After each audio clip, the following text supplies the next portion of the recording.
जीवन पर्यटन अधिगम वैश्विक स्तर पर हस्तक्षेप।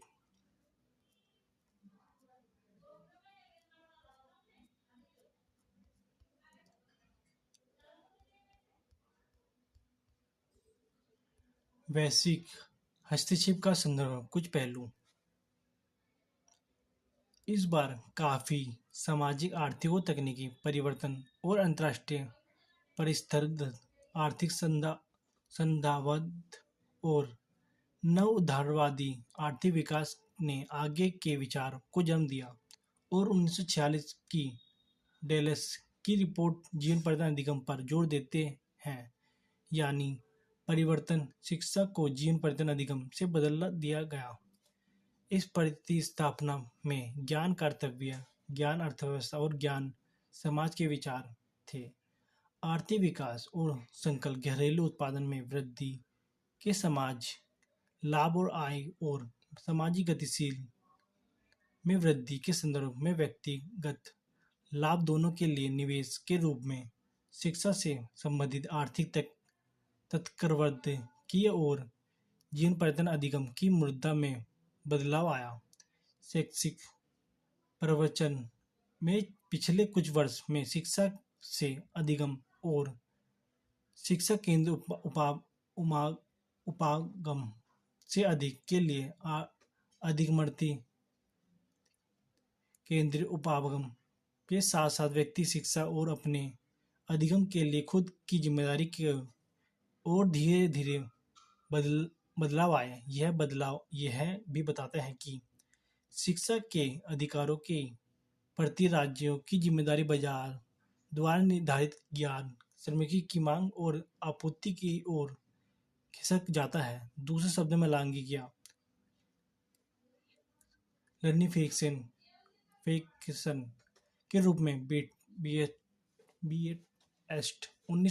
2015 ने जैसे ब्राउन करता है, जो जोर शिक्षा और प्रशिक्षण के संबंध में सार्वजनिक जिम्मेदारी बाजार की ताकतों और निजीकरण को जो समाज में असमानताओं और बढ़ावा देती है।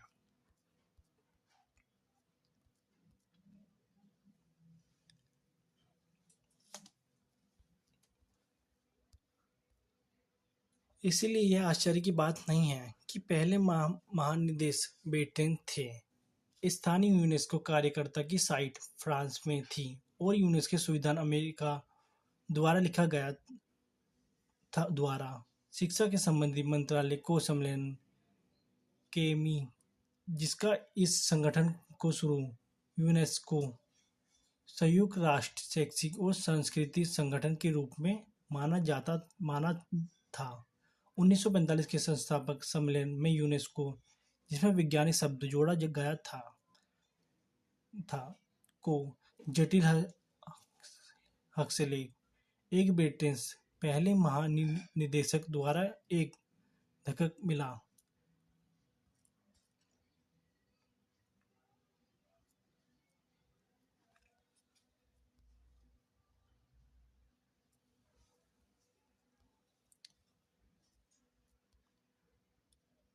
मानव पूंजी सिद्धांतों सुझाव देते हैं कि नागरिक या ज्ञान कर्तव्यकर्ता भी जीवन पर्यटन और जीवन भर सीखने में संलग्न रहते हैं, जो आगे चल के कर ज्ञान अर्थव्यवस्था को प्रोत्साहित करने में योगदान देते हैं। यज्ञपति अधिगम के लिए आर्थिक अभिविन्यास अर्थात डिग्रियों एवं रोजगार की ओर अधिगम पर अधिक अधिक जोर है।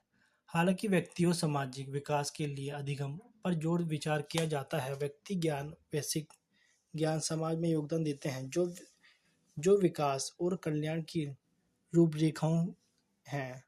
यह तक कि अगर व्यक्ति अपने स्वयं की पहचान विकसित करते हैं तो व्यक्तिगत पहचान निर्माण भी योगदान देती है और नौकरी की संतुष्टि और आर्थिक कल्याण का एक हिस्सा है। एक सक्रिय नागरिक कमाई और करों की भुगतान में प्रदर्शन के साथ साथ कुशल आय व्यक्त योजना भी माना जाता है किसी जो अपने परिवार के लिए और समाज के लिए मान की शांति का योगदान देते हैं।